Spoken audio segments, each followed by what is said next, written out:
প্রিয় দর্শক বন্ধুরা, আসসালামু আলাইকুম। কেমন আছেন? আশা করি সবাই ভালো আছেন। দর্শক বন্ধুরা, টেকনোর তরফ থেকে নতুন আরেকটি স্মার্টফোন লঞ্চ হতে যাচ্ছে, টেকনো ক্যামন 18। তো আজকের ভিডিওতে আলোচনা করব এই স্মার্টফোনটিতে কী কী দেওয়া হয়েছে, এটি আপনাদের জন্য কেমন হবে, সব কিছু ডিটেলসে আজকে আলোচনা করব। আমি আছি আরজে সাইমন। যারা আমার চ্যানেল নতুন রয়েছেন এক্ষুনি সাবস্ক্রাইব করে আমাদের সাথেই থাকুন। প্রথমে না বললেই নয়, এই স্মার্টফোনটির লুকিং আর ডিজাইন খুবই চমৎকার একটি ডিজাইন। ফোনটির লুক আর ডিজাইন নিয়ে যদি কথা বলি, ওপো রেনো 6 5G এই স্মার্টফোনটির লুকিংয়ের ডিজাইনের মতো হতে চলেছে। ফোনটির ব্যাক সাইডটিতে এবং ফ্রেম সাইডে দেওয়া হয়েছে পলিকার্বনেটের, যেটি একটি প্লাস্টিক বডির তৈরি।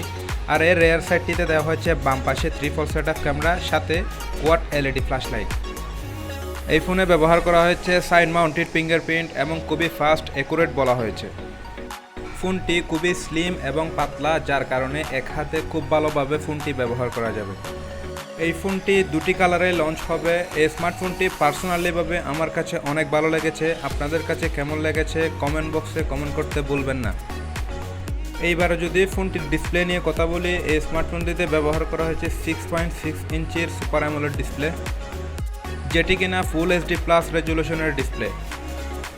আর সাথে ব্যবহার করা হচ্ছে 90 হার্জ রিফ্রেশ রেট, যার কারণে ফোনটির টাচ রেসপন্স হবে খুবই ভালো।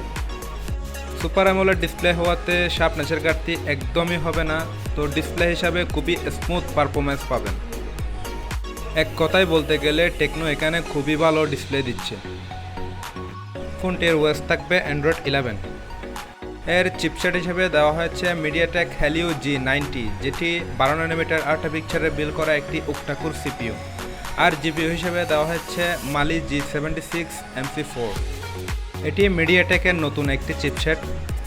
এই চিপসেটটিতে হাই লেভেলে গেম, হাই লেভেলে ভিডিও এডিটিং সব কিছু ইজিলি প্লে করতে পারবেন। এই ফোনটি 8GB 128GB, 8GB 256GB এই দুটি ভেরিয়েন্টেই লঞ্চ হওয়ার সম্ভাবনা রয়েছে। যদি ক্যামেরা নিয়ে কথা বলি, ফোনটিতে ক্যামেরাতে বেশি নজর দেওয়া হয়েছে। এই ফোনটির ব্যাক সাইডটিতে রয়েছে 3 সেটআপ ক্যামেরা, যার প্রাইমারি সেন্সরটি দেওয়া হয়েছে 108 মেগাপিক্সেলের ক্যামেরা। সেকেন্ডটিতে দেওয়া হয়েছে গেম্বল স্টেবিলাইজেশন, যার কারণে আপনার হাত যদি একটু নড়েও যায় খুবই স্মুথলি আপনি ফটোশ্যুট করতে পারবেন। আর থার্ডে দেওয়া হয়েছে 60 গুণ অপটিক্যাল জুম, এটি নতুন একটি ফিউচার, যার কারণে এতে সর্বোচ্চ ভিডিও শ্যুট রেকর্ড করা যাবে 4K রেজুলেশনে। ফোনটির সেলফিতে দেওয়া হয়েছে 32 মেগাপিক্সেলের ক্যামেরা। সেলফি ক্যামেরাতেও সর্বোচ্চ ভিডিও শ্যুট রেকর্ড করা যাবে ফুল এইচডি প্লাস রেজুলেশনে। এক কথায় বলতে গেলে এই স্মার্টফোনটির ফটো খুবই দুর্দান্ত হতে চলেছে। ফোনটির ব্যাটারি হিসেবে দেওয়া হয়েছে 4500 mAh এর ব্যাটারি, সাথে 33 ওয়াটের ফাস্ট চার্জার। এতে ব্যবহার করা হয়েছে 3.5 mm অডিও জ্যাক। এখানে ফোনটির সাউন্ড কোয়ালিটিও খুব ভালো দেওয়া হয়েছে। ফোনটি খুব শীঘ্রই গ্লোবাল মার্কেটে এবং ইন্ডিয়ান মার্কেটে লঞ্চ হবে, বাংলাদেশ মার্কেটেও খুব শীঘ্রই চলে আসবে। ফোনটি ইন্ডিয়ান রুপিতে 20 থেকে 21,000 রুপি হতে পারে, যেটি বাংলাদেশ মার্কেটে আসলে 27,000 টাকা থেকে 30,000 টাকার আশেপাশে হতে পারে।